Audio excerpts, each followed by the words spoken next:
Welcome to Faith in Action. My name is Jody Meza, and today we're going to talk about what happens when you see the wind. But could you guys do me a favor? Would you like this video? If you find it to be something that was useful, would you share it with someone else? And if you haven't already done so, would you subscribe to the channel? Well, let's just jump right in. What happens when you see the wind? I'm basing this on Matthew chapter 14, verses 26 through 31. And there are a couple things that happen when you see the wind. When you see the wind, you take your focus off God and you put your focus on your circumstances. When you see the wind, you start to sink into your circumstances and your situations. When you see the wind, your confidence is shaken. When you see the wind, you begin to lose faith. And so I'm talking about what happens when you see the wind. And so let's just look at a few definitions for the word see. See means to look at, it means to observe, it means to perceive, it means to turn your eyes to something, it means to gaze upon something, it means to consider, it means to contemplate. Now, I thought it was very interesting that these verses say when Peter saw the wind.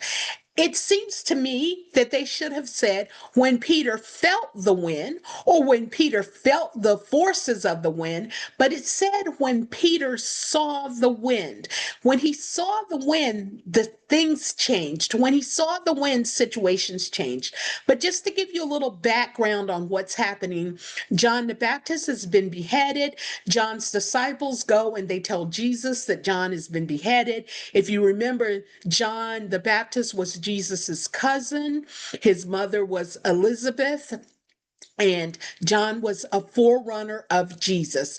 Jesus, upon hearing this news, decides to go to a solitary place, but the crowds realize that he's going there. And so when he gets to this place, there is a crowd of at least 5,000 men, plus women and children. So Jesus has compassion on them. And so he starts to teach them. And after a while, the day is getting a little longer, and the disciples say to Jesus, I think you need to disband the crowd so that they can go get something to eat. And Jesus says, you feed them. And the disciples are probably like, how do we feed them? How do we get enough to feed all these people? And so they say, all we have are two fish and five small barley loaves. And Jesus takes that and he prays and he blesses it. And then he gives it to the disciples to dispense. And they feed everyone, not just a small amount, but everyone ate until they were full.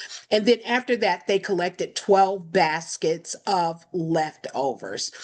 And so at this point, the crowds are the crowds are excited. The crowds, the people have already heard that the Messiah is coming. They've already heard that there's going to be a king. At this time, the children of Israel are under the oppression of the Roman government, and they're looking for freedom. And they know that a king is going to come and free them because they've read this in the scriptures. And so they recognize it. And when they see Jesus do this miraculous work, then they're under the impression that Jesus he is that king, and that he is going to free them. And so in John 6:15, it says, therefore, when Jesus perceived that they were about to come and take him by force and make him king, he departed from the mountain by him to be by himself alone. And so Jesus knew what they were going to do. And although Jesus is King of Kings and Lord of Lords, he also knows how to operate in the timing that has been set aside. And so Jesus tells the disciples to get on the boat and to get away from this situation. He disbands the crowd. He goes up to the mountain to pray.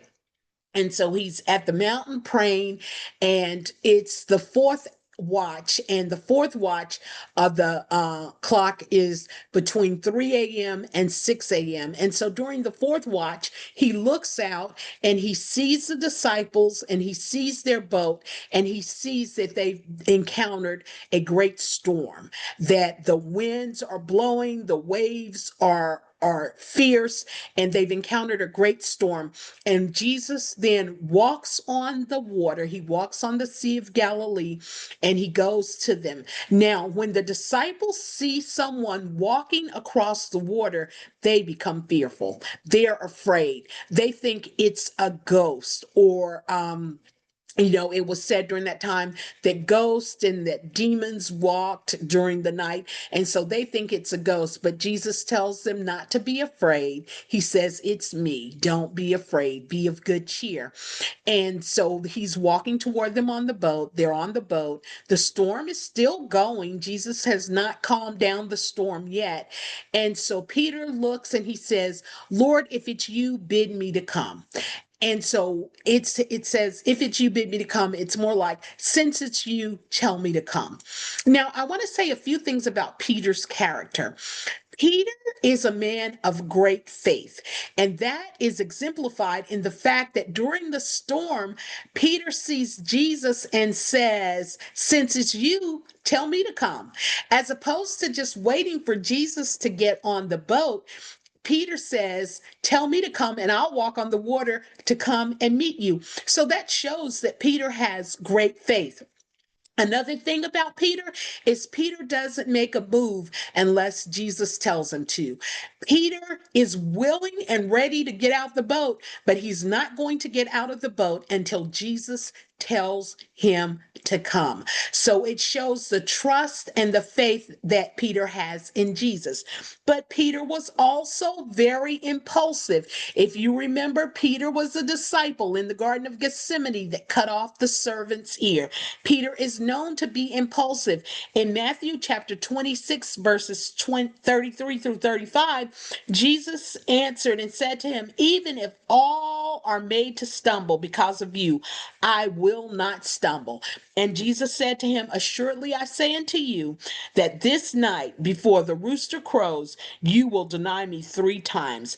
And Peter said, "Even if I have to die, I will not deny you." So Peter was also very, very impulsive. So that was one thing about his character. But Peter was also very brave. Peter was willing to go to death with Jesus. Peter was willing to walk out of the boat in the storm to Jesus. So Peter was very brave, and he loved Jesus. He was willing to follow Jesus. And so Christ walked on the water because of his power as God. Peter walked on the water because God and Jesus empowered him and held him up when he was walking on the water on the way back to the boat. I think. Now I'm just saying I think because it really never tells you how Peter got from the water back to the boat, and whether Jesus continued to hold his hand that he used to uplift him out of the water, or whether he picked him up and carried him. One thing was for certain: Jesus was right there in the middle of the storm, and Jesus put Peter back in the position that he was supposed to be in by putting him securely back on the boat.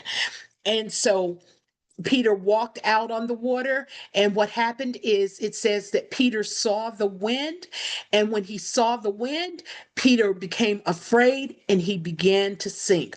What happens when we see the wind? When we see the wind of our circumstances and our situations, if we take our focus off God, we too will begin to sink. But the thing I love is Jesus was right there beside Peter, and Jesus never gave up on him. And so Peter, another thing about Peter is when he was beginning to sink, Peter cried out, Lord, save me. Now, it's important the name that he uses for Jesus when he's sinking. He called him Lord. He didn't call him Savior. He didn't call him Messiah. He didn't call him Jesus. He didn't call him Rabbi, but he said, Lord, save me. That says a lot about the relationship that Peter had with Jesus. Peter had given Jesus lordship over his life. Peter had surrendered himself to Jesus, and he knew that Jesus had the ability and the power to save him. He knew Jesus as Lord, and because he knew him as Lord, he then also knew him as Savior. And so they had that kind of a relationship that he knew him as Lord and he knew him as Savior. My question is, do you know Jesus as Lord of your life? Is your relationship one that speaks to Jesus as having lordship over your life? If you know Jesus as Lord of your life, then you also know him as Savior. You also know him as Messiah. You also know him as King. When you've surrendered your life, when you've emptied out you so that Jesus can be poured in, then you can call him the Lord of your life. And so Jesus took him back to the boat, put him back safely in the boat. And that's when Jesus addresses the situation. Jesus then says, You of little faith, why did you doubt? He says, Why did you doubt? You had great faith in getting out the boat. You had great faith in walking. But when you saw the wind, you allowed it to cause fear to come into your life and you doubted. Now, a definition of doubt is to be divided in two, where the definition of faith is to be single minded. And so Peter's faith was divided in two, and it caused doubt. Now, I'll tell you, there are only certain things that will give us the right to doubt God. If God has lost his power, then we can doubt him. If God changes, then we can doubt him. If God ever fails, then we can doubt him. If God ever leaves us or forsakes us, then we can doubt him. But since we know that none of these things are true, we have no right to doubt God. We have no right to doubt God if we know that all these things are true. And so there are two reasons that I want to talk to you about why we should not fear when we see the wind, or when we're in the middle of the storm, or when we're in the middle of our situation.